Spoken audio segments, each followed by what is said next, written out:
Welcome back guys. आज हम शुरू करने जा रहे हैं एनडीडीएस का सेकंड चैप्टर, सेकंड यूनिट का, जिसका नाम है mucosal drug delivery system.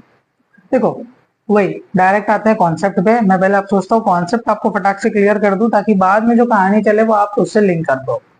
Concept की बात अगर मैं करूं तो बॉडी में म्यूकोसल मेम्ब्रेन होती है कई कई जगह पे, जैसे ओरल कैविटी में, नेजल कैविटी में, वेजाइनल कैविटी में, ऑक्यूलर कैविटी में। ठीक है, ये सब जगह पे म्यूकोसल मेम्ब्रेन होती है एंड ये मेम्ब्रेन ब्लड वेसल से डायरेक्ट थोड़ी सी ही दूर होती है। ठीक है, तो लोगों ने, साइंटिस्ट ने क्या सोचा कि कुछ ऐसा डिजाइन किया जाए जिससे हम उस म्यूकोसल मेम्ब्रेन पे अगर ड्रग को चिपका दें या उस मेम्ब्रेन के पास में ड्रग को ला दें तो वो डायरेक्टली म्यूकोसल मेम्ब्रेन को क्रॉस करते हुए ब्लड वेसल में चली जाएगी एंड पूरे बॉडी में सर्कुलेट हो जाएगी, जिसके वजह से फर्स्ट पास मेटाबॉलिज्म भी अवॉइड हो जाएगा। ठीक है, तो ये सिंपल सा कॉन्सेप्ट था हमारा म्यूकोसल ड्रग डिलीवरी सिस्टम में। मतलब हम लोग हमारी ड्रग को वाया म्यूकोसल मेम्ब्रेन डिलीवर करेंगे ब्लड स्ट्रीम्स में। ठीक, यही था सिंपल सा कॉन्सेप्ट। अब इसको डिफाइन कैसे करेंगे? A mucosal drug delivery system refers to the method of administering drug through the mucous membrane। यही जो मैंने इतनी बड़ी बात बोली इसको हिंदी में बोल रहा है कि mucosal drug delivery system refer करता है ऐसे मेथड को जिसमें एडमिनिस्टर कर रहे हैं हम लोग ड्रग को थ्रू द म्यूकस मेम्ब्रेन से ड्रग को डिलीवर कर रहे हैं, such as those found in oral, nasal, rectal, vaginal and ocular region। ये रीजन पे जहां पे म्यूकोसल मेम्ब्रेन पाई जाती है उसके मदद से ड्रग को डिलीवर करने को ही हम म्यूकोसल ड्रग डिलीवरी सिस्टम कहते हैं। सिंपल डेफिनेशन, कॉन्सेप्ट क्लियर हुआ। अब आगे बात करते हैं।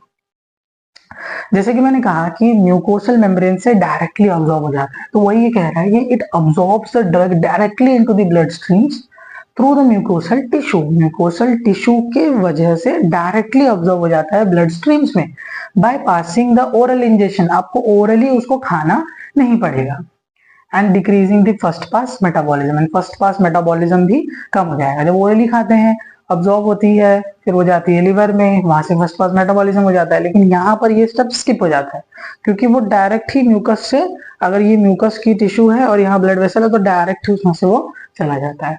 देन किस ड्रग के लिए इसको यूज करेंगे? ऐसी कौन सी ड्रग्स है जिनके लिए इसको यूज करना पड़ेगा? Use for those drug which are required rapid onset of action. कोई ऐसी ड्रग है जिससे रैपिड ऑनसेट ऑफ एक्शन चाहिए, जैसे कि सोचो आइसोसोर्बाइट डाइनाइट्राइड, नाइट्रोग्लिसरीन, इसको यूज करते हैं एंजाइना में। तो जिनको रैपिड ऑनसेट ऑफ एक्शन चाहिए उसके लिए यूज करते हैं इसको ताकि म्यूकोसली अब्सॉर्ब हो जाए, जिसकी पुअर बायो अवेलेबिलिटी है। अगर पुअर बायो अवेलेबिलिटी है नॉर्मल डोज में तो हम लोग इसको ये वाले मेथड से देते हैं ताकि वो जल्दी से अब्सॉर्ब हो जाए। And need to avoid the degradation in GIT. हो सकता है कोई ड्रग अगर वो नॉर्मली कंज्यूम की जाए तो जीआईटी में डिग्रेड हो जाए, उस चीज को भी अवॉइड करने के लिए हम लोग म्यूकोसल ड्रग डिलीवरी सिस्टम का यूज करते हैं। देन माइक चेक कर लूं, चलो। क्लासिफाइड, अब इसको क्लासिफाई किया गया है दो कैटेगरीज में। ये जो म्यूकोसल ड्रग डिलीवरी सिस्टम है इसको दो टाइप में क्लासिफाई किया गया है। किस किस चीज में? नॉन अटैच एमडीडीएस मतलब म्यूकोसल ड्रग डिलीवरी सिस्टम, बहुत लंबा हो जाता है इसलिए शॉर्ट में लिख दिया, and attach mucosal drug delivery system. अब देखो, दो तरीके के होते हैं, एक में अटैच होता है, एक में अटैच नहीं होता है। ठीक है, नॉन अटैच वाला कैसा होता है? जैसे टैबलेट्स हो गए, टैबलेट्स में क्या हो गया? सबलिंगुअल टैबलेट हो गया, डिस्पर्सिंग टैबलेट हो गया, है ना। तो ये फटाक से क्या होता है, मुंह में चिपकेंगे नहीं एंड इजीली सोल्यूबलाइज होके आपको ड्रग डिलीवर कर देंगे। एंड एक होता है अटैच्ड वाला। अटैच्ड वाला मतलब उसको इन सारे रीजन्स में, ओरल, नेजल, रेक्टल, वेजाइनल, यहाँ पे हम उसे अटैच कर सकते हैं, चिपका सकते हैं। मैक्सिमम ये ओरल वाले में ही देखने के लिए मिलता है। म्यूकोसल अपने मुंह के अंदर हम लोग चीक्स की वॉल पे इसको चिपका लेते हैं सो दैट ये इजीली धीरे धीरे धीरे ड्रग को रिलीज करते रहता है ना, आपका स्टेबल लेवल मेंटेन रहता है। हाँ, तो नॉन अटैच्ड वाला तो जो हम लोग टैबलेट खाते हैं, चाहे वो ऑन्डमसेट्रॉन की हो, वोमिकाइंड वाली, एंड सबलिंगुअल टैबलेट जो हम लोग खाते हैं, तो ये चिपकेगी नहीं, आप इसको मुंह में रखेंगे एंड वो इजीली डिसॉल्व होके अब्सॉर्ब हो जाएगी। एंड अटैच्ड वाले में क्या होगा, छोटा सा पैच टाइप रहेगा एंड ये पैच को हम हमारे माउथ के अंदर चीक्स पर स्टिक कर लेंगे जिससे कि वो धीरे धीरे रिलीज होती रहेगी। तो ये दो टाइप हो गए, नॉन अटैच एंड अटैच। अब क्या स्ट्रैटेजीज लाई गई, बना सोच तो लिए कि हाँ हाँ ऐसे बनाएंगे, ये करेंगे वो करेंगे, लेकिन कोई स्ट्रैटेजी होनी चाहिए ना बनाने के लिए, कैसे बनाएंगे हमें पता कैसे चलेगा। तो जो स्ट्रैटेजीज को दिमाग में रखा गया वो ये है कि prolonging the duration of absorption process, जो हमारी ऑब्जॉर्प्शन की प्रोसेस है उसको कैसे बढ़ाया जाए, उसको लंबा किया जाए, यही स्ट्रैटेजी को मेन दिमाग में रखा गया कि वो लंबे देर तक ऑब्जॉर्व हो। ठीक। सेकेंड है डेवलपिंग यूनिडायरेक्शनल डिलीवरी सिस्टम। ये सिस्टम है, जगह नहीं थी तो मैंने SY लिख दिया। सिस्टम, यूनिडायरेक्शनल सिस्टम होना बहुत ज्यादा जरूरी है कि फॉर सपोज ये पैच है तो पैच के यही साइड से ड्रग रिलीज हो, ये साइड से ना हो।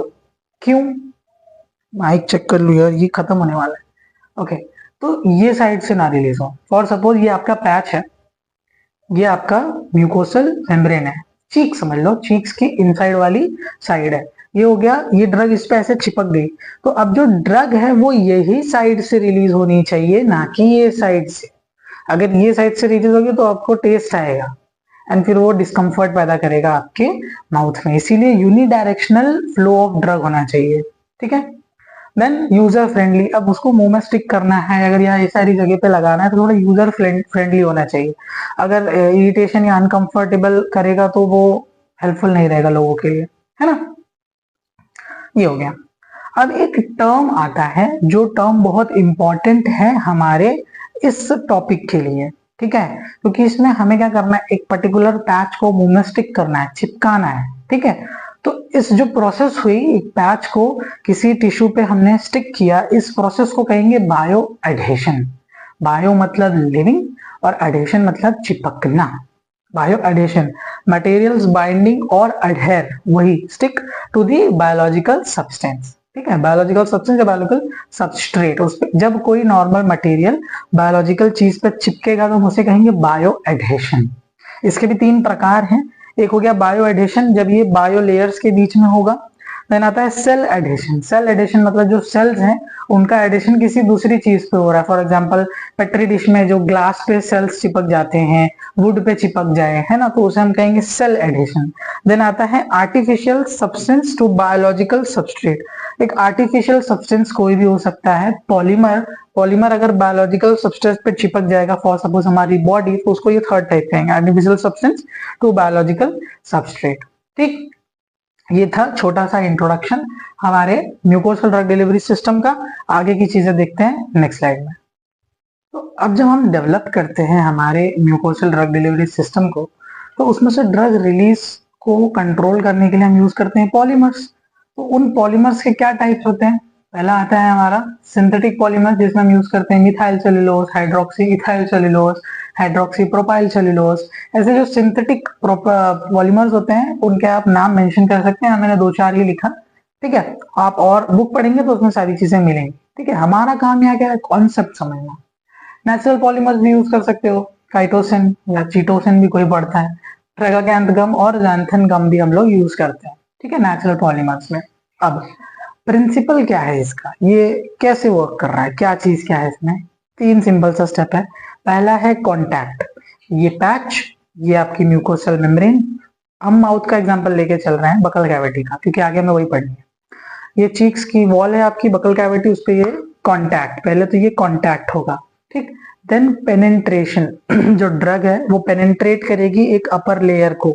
ठीक है, जो स्किन की आपकी अपर लेयर उसको पेनिट्रेट करेगी, एंड देन इंटर पेनिट्रेशन होगा, वो और अंदर जाएगी, बॉन्ड लेवल पे जाके वो पेनिट्रेशन करेगी। ठीक है, तो यही इसका तीन थे प्रिंसिपल था, क्या था, कॉन्टैक्ट, पेनिट्रेशन, इंटर पेनिट्रेशन। ठीक, अब जब इसके मैकेनिज्म ऑफ एक्शन को बताया जा रहा था कि ये काम कैसे करता है या कैसे इसको डेवलप किया गया है, उस चीज को बताने के लिए कुछ थियरीज दी गई। ठीक है, कहानियां दी गई कि कैसे ये काम करता है, ये कैसे वर्क करता है। तो उस चीज को बताने के लिए, मैकेनिज्म की काम कैसे करता है, साइंटिस्ट लोग ने, अलग अलग साइंटिस्ट ने अलग अलग थियरी दी। किसी ने कहा कि वेटिंग थियरी, किसी ने इलेक्ट्रॉनिक थियरी दी, किसी ने एडजॉर्प्शन थियरी दी, किसी ने डिफ्यूजन थियरी दी, एंड लास्टली फ्रैक्चर थियरी दी। ठीक है, ये सारी थियरीज दी गई। अब थियरीज क्या कह रही हैं, मैंने नेम मेंशन किया, कंटेंट में आपको बता देता हूं। ठीक है, कहाँ गया ये रही। देखो वेटिंग थियरी क्या बोलती है, जो पहली थियरी दी गई साइंटिस्टों द्वारा हमारे म्यूकोसल ड्रग डिलीवरी सिस्टम के मैकेनिज्म को समझाने के लिए, वो ये दी गई कि ability of bio adhesive polymer to spread and develop immediate attachment with the mucus membrane. ये थियरी के अनुसार इसका मैकेनिज्म क्या है कि ये जो हमारा बायो एडहेसिव सब्सटेंस होता है वो पॉलीमर स्प्रेड हो जाता है हमारे किस पे, म्यूकस मेम्ब्रेन पे इमीडिएटली। ये हमने ये लिया, इसको अटैच किया, वो इमीडिएटली उस पे क्या होता है, चिपक जाता है। ठीक है, वेटिंग है, उसको पूरा अच्छे से कवर कर ले रहा है। तो ये वेटिंग थियरी कह रही है। क्या कह रही है कि जो हमारा पॉलीमर होता है वो जैसा ही कांटेक्ट में आता है म्यूकोसल मेम्ब्रेन के, वो इमीडिएट कांटेक्ट बना के उसके साथ स्टिक कर जाता है और इजीली स्प्रेड हो जाता है उस पर। इलेक्ट्रॉनिक थ्योरी क्या कह रही है कि अट्रैक्टिव इलेक्ट्रोस्टैटिक फोर्सेस होती हैं किसके बीच में, ग्लाइकोप्रोटीन, म्यूसिन एंड बायोएडेसिव पॉलीमर। तो जो हमारी म्यूकस मेम्ब्रेन होती है, पहले मेम्ब्रेन की बात, इसमें इलेक्ट्रोस्टैटिक फोर्स ऑफ अट्रैक्शन की बात कर रहा है। इसमें बोला कि पॉलीमर उसके ऊपर फैल के अच्छे से चिपक जाता है। इलेक्ट्रॉनिक थ्योरी क्या बोल रही है कि जो हमारे म्यूकस में ग्लाइकोप्रोटीन म्यूसिन होता है, ठीक है, उसमें ग्लाइकोप्रोटीन म्यूसिन है, वो नेटवर्क बना लेता है किसके साथ, बायो एडेसिव पॉलीमर के साथ। जो पॉलीमर बाहर से चिपका हुआ है और यहाँ का म्यूसिन ये नेटवर्क बना लेता है इलेक्ट्रोस्टैटिक फोर्स की मदद से। ये कह रहा है इलेक्ट्रॉनिक थ्योरी। एडजॉर्प्शन थ्योरी क्या कह रहा है कि सरफेस फोर्स जैसे कि covalent bond, ionic bond, hydrogen bond, Van der Waals forces, इनके वजह से केमिकल बॉन्डिंग हो जाती है। एकदम सिंपल सी थ्योरी हमने जो पहले पढ़ी है, ये सारे जो बॉन्ड्स होते हैं, chemical bond, covalent bond, ionic bond, ये सब की वजह से, नॉर्मल बॉन्डिंग की वजह से वो चिपक जा रहे हैं। ये तीसरी थ्योरी कह रही है। डिफ्यूजन थ्योरी क्या हो रही है कि physical entanglement of mucin strand with flexible polymer chain. ये भी वही कह रहा है कि चौक कहाँ गया भाई, मेरा, कि ये क्या कह रहा है, physical entanglement mucin strand. For example ये म्यूसिन के स्ट्रैंड है आपके म्यूकस मेम्ब्रेन के, और ये पॉलीमर्स हैं ऐसे, तो ऐसे वो क्या हो जा रहे हैं, अटैच हो जा रहे हैं, जिसकी वजह से ये यहाँ पे और यहाँ पे ये पैच आपका स्टिक हो जा रहा है। ये हो रही है डिफ्यूजन थियरी। क्या बोल रहा है, फिजिकल एंटेंगलमेंट। चलो चलो भाई, इसकी चार्जिंग खत्म होने वाली है इसलिए मैं बार बार देख रहा हूँ। Physical entanglement with flexible polymeric chain. Last है फ्रैक्चर थियरी। फ्रैक्चर थियरी क्या बोल रही है कि जब आपने उसको स्टिक कर दिया फेस में, फेस क्या रहा, बक्कल कैविटी में स्टिक कर दिया, फिर जब आप उसको रिमूव करेंगे पर्टिकुलर टाइम के बाद, तो जब वो रिमूव होगा तो कुछ एक स्ट्रेंथ लगेगी उसको रिमूव करने में, एंड वो रिमूव करते टाइम ही वो छोटे छोटे फ्रैक्चर्स क्रिएट करेगा। अब जब ये इतने अच्छे से यहाँ पे एंटेंगल हो गया है, और जब यहाँ से आप उसको खींच के ऐसे रिमूव करोगे, तो ये रिमूव करते टाइम यहाँ से निकलेगा ना, निकलने के वजह से कुछ ना कुछ तो वो फ्रैक्चर वहां पे क्रिएट करेगा। तो बस वही ये कह रहा है कि analyse the maximum tensile strength developed during the detachment. जब उसको निकालेंगे तो क्या टेंसाइल स्ट्रेंथ डेवलप हो रही है, ये फ्रैक्चर थियरी में हम पता करते हैं। ठीक, ये हो गया। अब एडवांटेजेस और डिसएडवांटेजेस की बात कर लेते हैं। अभी सिर्फ कॉन्सेप्ट का इंट्रोडक्शन हो रहा है, तो ये हम सारे को लेके बात कर रहे हैं। जो है मैंने लिखा था ना, ओरल, रेक्टल एक्सेट्रा, वो सारा एडवांटेज म्यूकोसल ड्रग डिलीवरी का क्या कह रहा है कि सस्टेन रिलीज देखने के लिए हमें मिलता है। हम रिलीज को कंट्रोल कर रहे हैं, सस्टेन रिलीज देखने के लिए मिल रहा है। ईज ऑफ ड्रग एडमिनिस्ट्रेशन, एक बार चिपका दिए, मस्त अपना ड्रग आराम से धीरे धीरे धीरे रिलीज हुई जा रही है। ठीक, drug absorption from passive diffusion, active में एनर्जी लगती है, पैसिव में कंसंट्रेशन ग्रेडियंट से होता है, मस्त आराम से ड्रग धीरे धीरे जा रही होती है, आपको कोई एक्स्ट्रा एफर्ट लेने की जरूरत नहीं होती है। Then increase in the patient compliance, एक बार चिपका दिया आराम से, कोई टेंशन नहीं है, बार बार दवा खाने की जरूरत नहीं, एक बार चिपका लिए, अपने चिपके पड़े, मस्त ड्रग रिलीज हो रही है, तो पेशेंट कंप्लायंस बढ़ता है। डिसएडवांटेज की बात करें तो रैपिड एलिमिनेशन देखने मिलता है। कैसे भाई रैपिड एलिमिनेशन, क्या अभी तो बोल रहा हूँ आराम से सस्टेन रिलीज देखने में, रैपिड एलिमिनेशन कैसे, समझाता हूँ। आपने इसे अपने ओरल कैविटी में चिपकाया हुआ है, आप बार बार खाओगे, पियोगे, सलाइवा सिक्रेट होगा, तब वो वाले सिचुएशन में बार बार ड्रग अंदर जाएगी, तो जो आपका रैपिड एलिमिनेशन देखने के लिए मिल सकता है। नॉन यूनिफॉर्म डिस्ट्रीब्यूशन, कभी कभी नॉन यूनिफॉर्म डिस्ट्रीब्यूशन देखने के लिए हमें इसमें मिल जाता है। एंड माउथ फील, ये एक बड़ा सा प्रॉब्लम है जो मैं पढ़ते टाइम सोच रहा था कि अगर मुंह में कुछ चिपका रहेगा तो बार बार आपकी टंग जो है वहां पे उसको जाएगी फील करने के लिए, या तो ध्यान नहीं दिए तो ठीक, लेकिन हम तो जो मना करे वही करते हैं, तो बार बार ध्यान वहां जाएगा तो माउथ फील इशू हो सकता है कुछ कुछ लोगों को, है ना, कि कुछ तो फील हो रहा है। तो ये था बेसिक इंट्रोडक्शन किसका, म्यूकोसल ड्रग डिलीवरी सिस्टम का। आगे पढ़ेंगे कि इसे बनाना कैसे है, ये थियरी, मेन डिटेल थियरी की ये पार कैसे करता है, ठीक, और क्या क्या चीजें हैं, कॉम्पोजिशन क्या है, क्या क्या इसमें लगता है, सारी इंटरेस्टिंग चीजें पढ़ने वाले। तो लेक्चर्स के वीडियो थोड़े पार्ट में आएंगे बट मजा आएगा, ठीक है।